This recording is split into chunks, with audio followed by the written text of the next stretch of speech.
Assalamualaikum warahmatullahi wabarakatuh. Perkenalkan, saya Nia Agustiningsih. Dalam hal ini, saya selaku Wakil Ketua 2 Bidang Administrasi Umum, Kepegawaian dan Keuangan akan membawakan materi tentang pengenalan organisasi perguruan tinggi, nilai budaya, etika, dan tata krama di lingkungan kampus.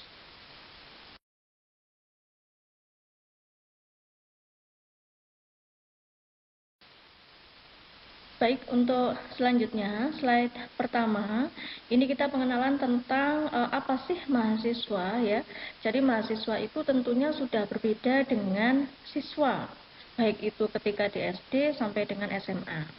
Yang namanya mahasiswa di sini tentunya ada kemampuan penalaran, kemudian memiliki hard skill atau keterampilan atau kompetensi khusus, kemudian juga memerlukan soft skill atau kebutuhan tentang soft skill ya. Jadi soft skill itu berkaitan dengan etika, sopan santun, bagaimana bisa bekerja sama.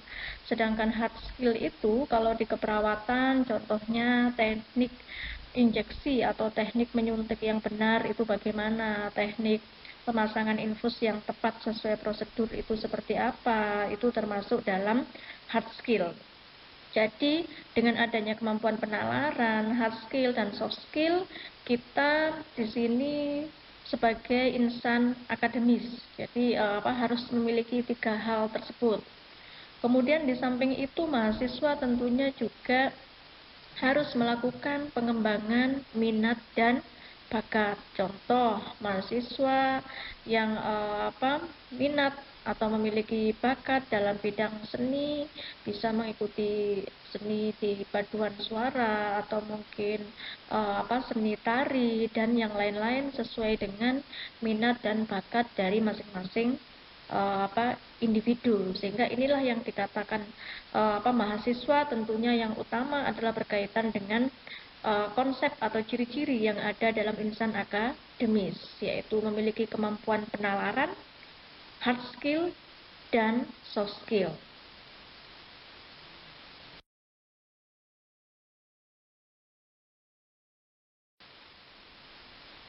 Mahasiswa tentunya harus mengalami perkembangan atau penyesuaian. Tentunya dari status siswa menjadi mahasiswa, di sini perlu ada pentahapan atau tahap-tahap adaptasi yang memang diperlukan oleh seorang mahasiswa.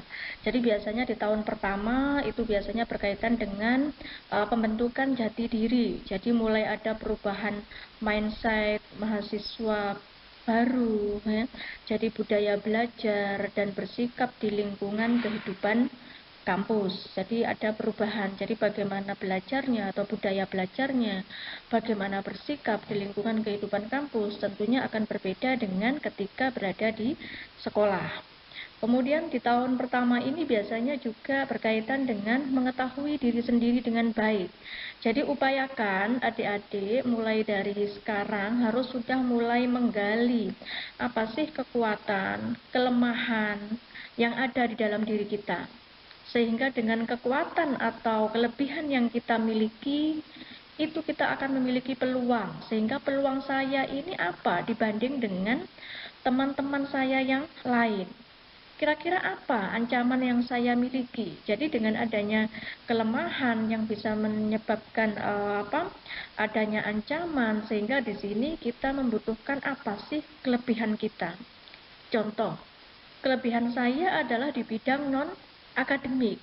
Bagaimana saya mengimbangi kekurangan saya yang berada di bidang akademik sehingga saya tetap memiliki prestasi, tentunya itu masing-masing individu akan berbeda. Sehingga dengan prestasi yang bisa kita ciptakan, tentunya ini akan menjadi kekuatan dan peluang dalam diri kita masing-masing. Sehingga tolong adik-adik calon mahasiswa ini yang sedang sekarang mengikuti PKKMB, coba mulai direnungi apa kekuatan yang ada di dalam diri kita masing-masing. Jadi coba ditulis saja di dalam list itu ya. Di list kira-kira kelebihan saya itu apa, kekurangan saya itu apa. Itu harus sudah kita ketahui di tahun pertama sebagai seorang mahasiswa, sehingga kita nanti tahu kita akan mengembangkan diri kemana. Tentunya mengembangkan diri ke arah yang positif. Itu. Selanjutnya adalah mengenali talenta. Ini hampir sama ya. Talenta saya itu apa? Kalau ternyata saya suka nulis artikel, ikutilah perlombaan-perlombaan yang berkaitan dengan artikel. Tentunya itu nanti akan berdampak ke dalam pengembangan diri kita. Kemudian dengan mengetahui apa kelebihan kita, apa kekurangan kita, mengenali talenta kita, tentunya kita akan bisa merancang target atau tujuan kita nanti itu setelah lulus apa. Saya semester 2, semester 3, atau mungkin tingkat 1, 2, 3, 4, kalau yang S1 sampai dengan semester 8 untuk akademiknya, yang D3 sampai dengan semester 6. Tujuan saya di sini itu apa sebagai seorang mahasiswa? Tentunya itu nanti akan mampu dirancang oleh mahasiswa yang bisa mengetahui tentang diri sendiri dengan baik, terutama kelebihan dan kekurangannya, sehingga bisa memunculkan atau menjadikan kekurangan atau kelemahan itu sebagai cara untuk meningkatkan kekuatan, sehingga akan menghasilkan peluang-peluang yang sangat bagus bagi seorang diri mahasiswa.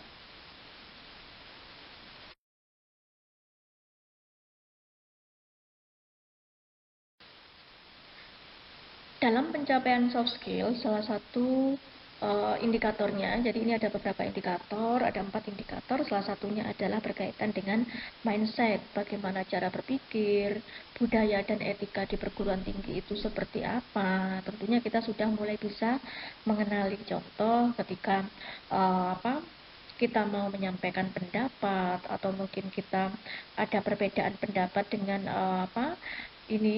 cara atau mungkin dosen menyampaikan perkuliahan, kita ada budayanya atau ada etikanya, bagaimana cara kita menyampaikan. Itu berkaitan dengan mindset. Kemudian life mapping, yaitu berkaitan dengan perencanaan cita-cita, agenda, rencana. Tentunya dengan adanya kemampuan kita untuk menggali diri, kemudian mengenali diri, kelebihan kita apa, kekurangan apa, tentunya kita akan bisa merencanakan apa sih yang harusnya saya lakukan. Kemudian bagaimana berkaitan dengan motivasi. Jadi motivasi ini harus sudah dimiliki oleh seorang mahasiswa mulai dari awal masuk di perguruan tinggi, karena berkaitan dengan pengembangan diri, berkaitan dengan semangat menjadi pembelajar yang baik, tentunya sangat dibutuhkan, apalagi model pembelajaran antara di sekolah, antara masih statusnya menjadi siswa dengan mahasiswa, tentunya sudah berbeda. Kemudian yang selanjutnya, yang terakhir adalah berkaitan dengan identifikasi konsep diri. Konsep diri kita harus tahu. Saya itu mahasiswa, saya harus sudah melakukan sesuatu yang berkaitan dengan tugas tanggung jawab saya dengan cara mandiri. Contoh, ketika saya mempunyai banyak tugas, saya harusnya sudah mulai bisa memilih mana kegiatan yang penting, mana kegiatan yang tidak penting, mana yang yang harus kita fokuskan berkaitan dengan penyelesaian tugas, sehingga tugas selesai, kemudian hidup kita atau kegiatan kita yang lain pun juga bisa terlaksana. Jadi bagaimana caranya kita mengenali diri kita, nanti ini akan berkaitan dengan masa depan kita. Tahap kedua adalah yang pertama, yaitu dengan ketika sudah mengenali mindset, budaya di dalam institusi perguruan tinggi, mengenali kelebihan, mengenali kekurangan kita, mengenali lingkungan yang ada di sekitar kita, terutama di kampus, etika akademik, kemudian berkaitan dengan penalaran yang sudah mulai berkembang. Tentunya di sini tahap kedua adalah harus sudah mampu beradaptasi. Jadi kalau pada tahun kedua, yaitu pada tahap kedua, mahasiswa masih belajar beradaptasi, tentunya ini hasilnya juga akan berbeda dengan mahasiswa-mahasiswa yang lain, di mana pada tahun kedua sudah mulai mampu beradaptasi. Jadi kemampuan beradaptasi atau kecepatan untuk beradaptasi oleh mahasiswa itu nanti juga akan mempengaruhi hasil akhir dari keberhasilan pembelajaran. Kemudian pada tahun kedua ini juga memiliki keterampilan dasar berorganisasi, sudah mulai bergabung, sudah mulai minat di dalam organisasi, contoh dalam organisasi kemahasiswaan, mengikuti unit-unit kegiatan kemahasiswaan, sudah mulai masuk dalam organisasi, kemudian bercampur dengan mahasiswa dari program studi yang lain, baik itu D3, administrasi rumah sakit, sarjana keperawatan, kemudian mengikuti organisasi kemahasiswaan, saling memberikan saran, masukan, kemudian juga ada harmonisasi di dalam perbedaan di dalam organisasi kemahasiswaan. Itu sebaiknya atau idealnya sudah dimiliki oleh mahasiswa pada tahun kedua.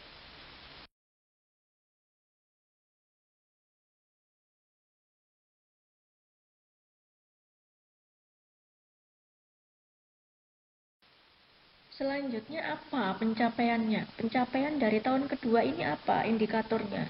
Jadi indikatornya adalah mengenal lembaga, budaya organisasi. Jadi dalam organisasi ketika rapat boleh beda pendapat, tapi setelah itu tetap yang namanya hubungan pertemanan tetap berlanjut. Jangan sampai ketika rapat dalam forum beda pendapat, setelah keluar dari ruang rapat akhirnya menjadi tidak saling menyapa atau tidak saling bertegur sapa atau mungkin pertemanannya menjadi buruk. Jadi ini harus bisa dikenali oleh mahasiswa di dalam tahun kedua untuk kehidupan di dalam kampus. Kemudian yang kedua adalah tentang kreativitas. Jadi indikator pencapaian yang kedua pada tahap kedua adalah bagaimana mahasiswa itu bisa berpikir komprehensif, memiliki keterampilan, berpikir dan bertindak kreatif. Jadi lebih pada mengembangkan apa yang dimiliki, pemikirannya atau penalarannya sudah berkembang, kemudian kemampuan adaptasi dirinya, bagaimana menghargai pendapat orang lain, tentunya ini juga sudah mulai berkembang karena sudah mulai masuk dalam organisasi. Kemudian bekerja sama di dalam organisasi atau kerjasama tim, kemudian dalam kelompok, misalnya kelompok kegiatan di kelas atau pembelajaran kelompok, bagaimana bekerja sama, bagaimana memiliki empati dan peduli terhadap sesama mahasiswa itu harus sudah dikembangkan. Jadi 4 indikator tadi itu adalah salah satu beberapa indikator pencapaian untuk tahap kedua.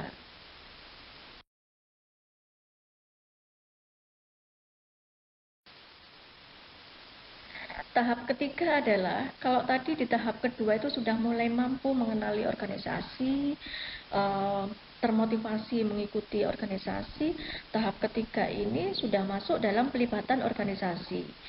Bahkan ada yang di tahap kedua, mahasiswa itu sudah ada yang memang sudah terlibat di dalam organisasi. Dan ini pun tergantung dari karakteristik masing-masing mahasiswa. Jadi ini adalah berkaitan dengan idealnya. Jadi ini adalah tergantung nanti dari masing-masing kemampuan mahasiswa untuk beradaptasi itu cepat atau lambat, itu tergantung dari masing-masing individu. Jadi pada tahap ketiga ini sudah terlibat di dalam organisasi sehingga sudah bisa terlihat bagaimana kemampuan leadership-nya, bagaimana kemampuan komunikasinya, bagaimana cara menyampaikan pendapat ketika kita berbeda pendapat dengan orang lain, bagaimana kita menyampaikan pendapat atau menyampaikan instruksi sebagai seorang pemimpin atau pimpinan ke dalam anggota kita, itu sudah terlihat di dalam tahap ketiga ini.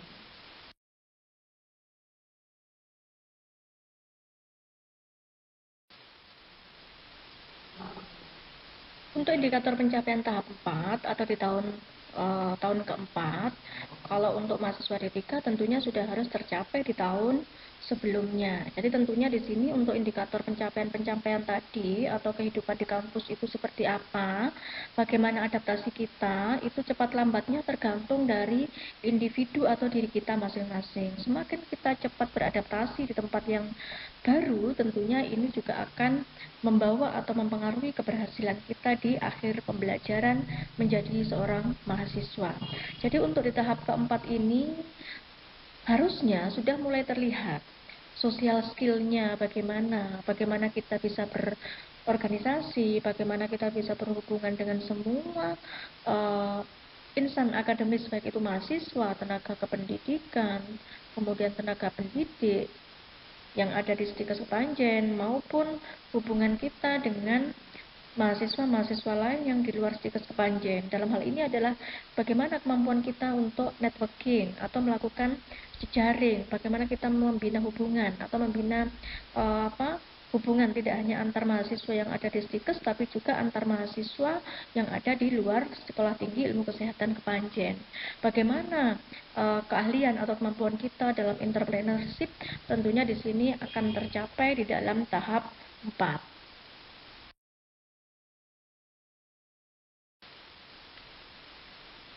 Selanjutnya yang kita bahas adalah berkaitan dengan tata krama kehidupan kampus. Bagaimana sih tata krama kehidupan di kampus? Tentunya di kampus itu kita dikatakan sebagai masyarakat atau memiliki kehidupan di kampus karena di dalam kampus itu ada terdiri dari masyarakat ilmiah. Jadi masyarakat ilmiah itu ya mahasiswa, tenaga pendidik atau dosen, ada tenaga kependidikan, di mana semuanya ini memiliki peran dan tanggung jawab masing-masing. Tentunya dalam sebuah masyarakat tentunya harus ada tata krama. Sebagaimana halnya di dalam kampus, di sini ada tata krama kehidupan kampus. Contoh bagaimana kita bertegur sapa dengan pendidik atau dosen, bagaimana kita tetap menghargai, tetap menghormati tenaga kependidikan, mulai dari bagaimana kita bertegur sapa, mulai dari Pak Satpam misalnya, mulai dari tenaga cleaning service atau mungkin tukang parkir misalnya, ini semuanya ada tata keramanya.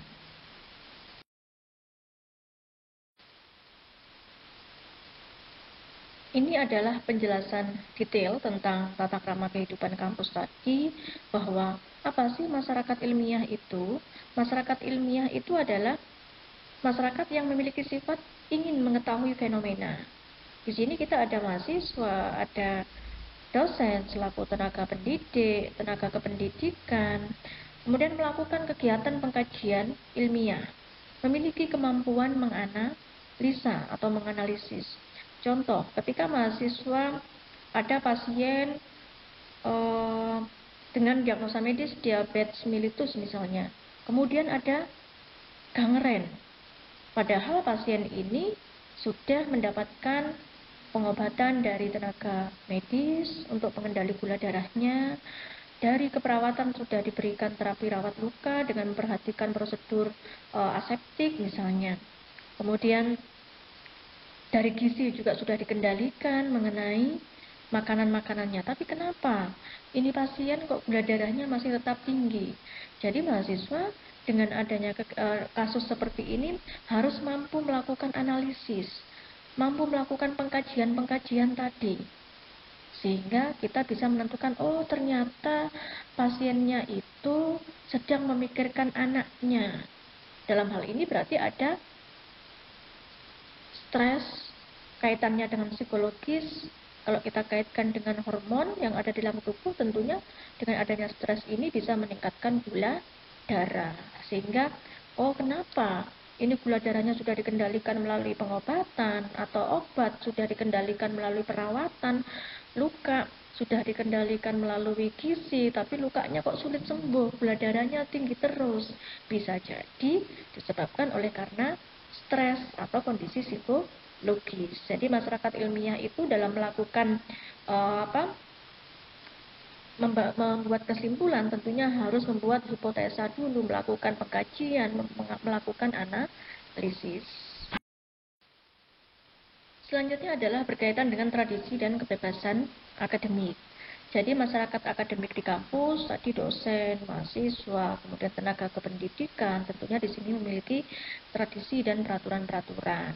Contoh, ketika mahasiswa berpakaian, contohnya, pakaian tentunya di sini adalah sebuah tradisi. Kalau kita berada di dalam sebuah negara atau mungkin wilayah kota tertentu atau mungkin pulau tertentu, pasti mereka memiliki tradisi masing-masing dan peraturan masing-masing. Begitupun sama dengan di kampus. Jadi kita memiliki tradisi. Contoh berseragam misalnya, berseragam itu merupakan identitas, merupakan tradisi. Peraturan ini adalah berkaitan dengan eh, sesuatu yang mengikat, sesuatu yang mengatur, karena ketika sebuah masyarakat tidak ada peraturan, tentunya di sini juga akan mengganggu dari sistem-sistem yang ada. Contoh di sini mahasiswa misalnya ketika hari apa, seragamnya apa itu harus dipenuhi. Termasuk seperti di rumah sakit. Ketika di rumah sakit adik-adik mahasiswa harus memakai putih-putih. Namun ketika tidak memakai putih-putih tentunya tidak akan diperkenankan mengikuti praktek, karena di sebuah rumah sakit sudah ada peraturannya tentang bagaimana mahasiswa praktek, identitasnya seperti apa, seragamnya seperti apa. Contoh seperti itu. Yang di kampus pun juga seperti itu. Bagaimana menulis sebuah karya tulis ilmiah, ini memiliki peraturan sendiri, dan setiap kampus juga memiliki tradisi sendiri-sendiri.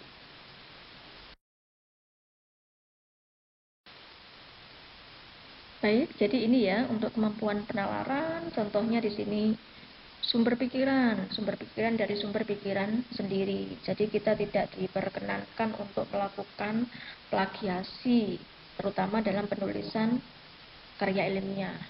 Kemudian memiliki sikap kritis, jujur, optimis, bersikap terbuka, berpikir jangka panjang, bekerja dan berpikir teratur dan berencana, berpikir objektif dan berpikir 2 kali sebelum bertindak. Jadi sebagai seorang mahasiswa sebaiknya tidak gerusa-gerusuh ya dalam melakukan apapun, dalam melakukan tindakan atau pengambilan keputusan. Jadi berpikir sebelum bertindak. Itu adalah contoh-contoh dari kemampuan penalaran.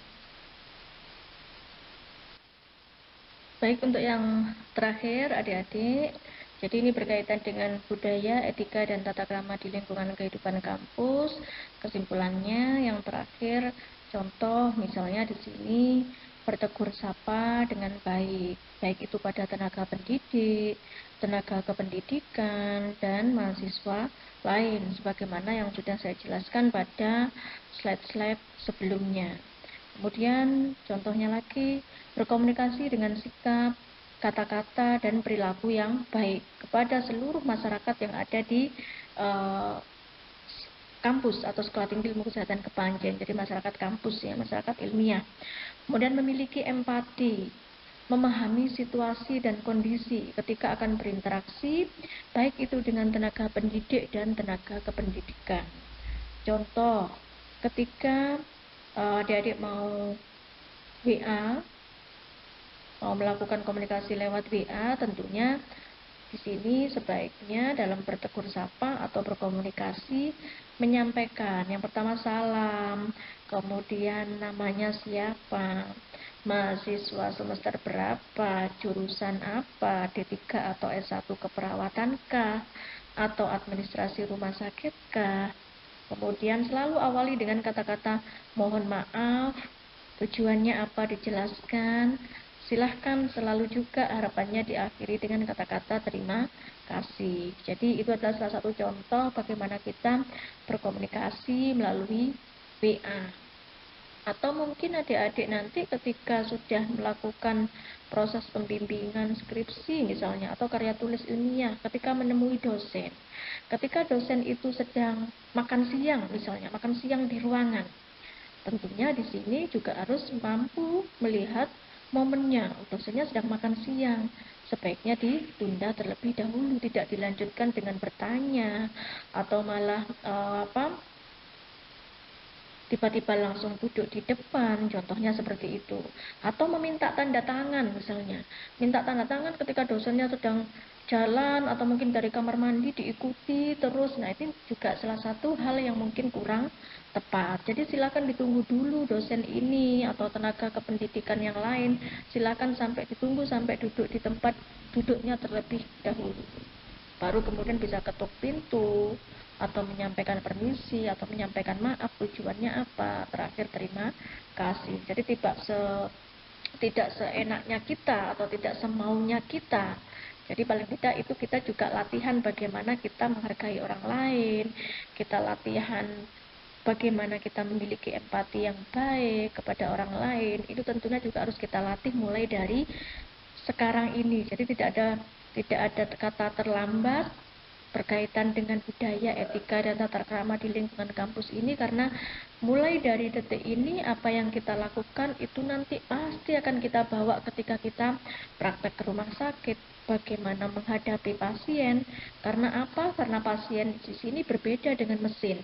Ketika kita menyampaikan dengan kata-kata yang kurang tepat, bisa menyakiti hati pasien. Pasien yang menjadi tidak bisa kooperatif atau tidak bisa kerjasama dengan kita sebagai seorang perawat. Dan jangan sampai hal-hal seperti ini bisa merugikan diri kita masing-masing. Mungkin itu yang bisa saya sampaikan. Terima kasih. Mohon maaf kurang lebihnya kalau ada kesalahan atau mungkin kurang maksimal dalam dalam penjelasan. Jika memang ada pertanyaan atau mungkin hal-hal yang perlu diklarifikasi, mungkin nanti bisa menghubungi melalui panitia PKK MB berkaitan dengan materi yang saya bawakan. Mungkin itu dari saya, semoga bermanfaat, dan titip pesan jangan lupa mulai dari sekarang coba untuk sudah mulai bisa mengenali diri kita sendiri dan sudah mulai bisa menata atau merencanakan saya nanti yang di D3 3 tahun mau jadi apa, 3 tahun itu mau ngapain aja, baik itu yang S1 keperawatan, D3 keperawatan maupun yang administrasi rumah sakit. Mungkin itu dari saya. Terima kasih. Wassalamualaikum warahmatullahi wabarakatuh.